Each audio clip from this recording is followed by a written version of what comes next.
જિલ્લામાં સરેરાશ 10.17 ઇંચ વરસાદ નોંધાયો છે। વાંસદા તાલુકામાં 17.13 ઇંચ, ખેરગામ તાલુકામાં 14.09 ઇંચ વરસાદ ખાબક્યો છે। ગણદેવીમાં 7.72 ઇંચ, ચીખલીમાં 7.91 ઇંચ વરસાદ છે। નવસારી તાલુકામાં 6.93 ઇંચ, જલાલપોર તાલુકામાં 7.24 ઇંચ વરસાદ છે।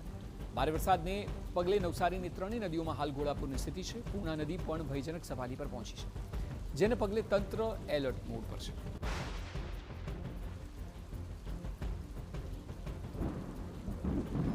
દક્ષિણ ગુજરાતમાં છેલ્લા 5 દિવસથી વરસી રહેલા ધોધમાર વરસાદના પગલે નદીઓમાં ઘોડાપૂરની સ્થિતિ નિર્માણ થઈ છે।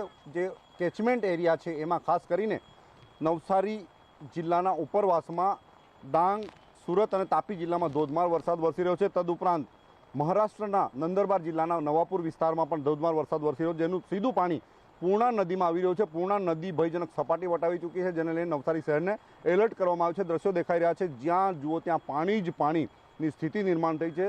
5 દિવસથી વરસી રહેલા વરસાદના કારણે જનજીવન પર સીધી અસર થઈ છે। આજે દ્રશ્યો દેખાઈ રહ્યા છે, પૂર્ણા નદીના દ્રશ્યો છે। પૂર્ણા નદી વીરાવળ ખાતે 23 ફૂટ એટલે કે ભયજનક સપાટી પર વહી રહી છે, જેને લઈને શહેરના 15થી વધુ વિસ્તારોને એલર્ટ કરવામાં આવ્યા છે। જે રીતે જળસપાટીમાં વધારો થઈ રહ્યો છે એને લઈને તંત્ર દ્વારા સાવધાનીના પગલાં લેવામાં આવી રહ્યા છે। શહેરના કેટલાક યુવાનો સાથે વાત કરીશું। આ વીરાવળ વિસ્તારમાં રહે છે, નવસારી શહેરના રહેવાસી છે। આ કેવી સ્થિતિ છે આજે પૂર્ણા નદી છે અને ખાસ કરીને ભયજનક સપાટી નજીક હવે વહી ચૂકી છે? ગઈકાલે પણ 22-23 ફૂટની વચ્ચે પાણી રહ્યું હતું। 11:30-12ની આજુબાજુ પણ એ જ સપાટી રહીને આજે પણ 23 ફૂટની આજુબાજુ સપાટી વહી રહી છે, એટલે એ પૂર્ણા નદીની ભયજનક સપાટી છે 23 ફૂટ।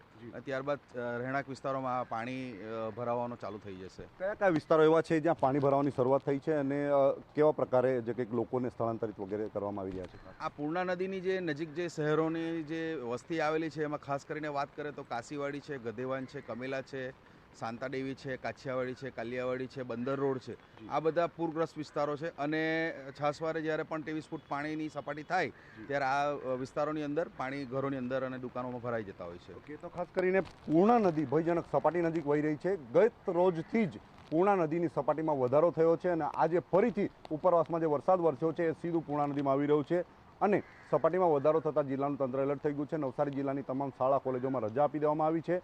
નવસારી શહેરના અલગ અલગ વિસ્તારોમાં પાણી ભરાવાના બનાવો બન્યા છે। વોટર લોગિંગના કારણે લોકોની પરિસ્થિતિ બગડી રહી છે અને ચંદન તળાવ ફાટવાના કારણે, ઉભરાઈ જવાના કારણે વિજલપોર શહેરના 5000થી વધુ લોકો પ્રભાવિત બન્યા છે। નવસારી શહેરને બચાવવા માટે મહાનગરપાલિકા તંત્ર દોડતું થયું છે, પરંતુ ડ્રેનેજની લાઇન ક્યાં એ લોકો શોધી રહ્યા છે। નિલેશ ગામી, TV9 નવસારી।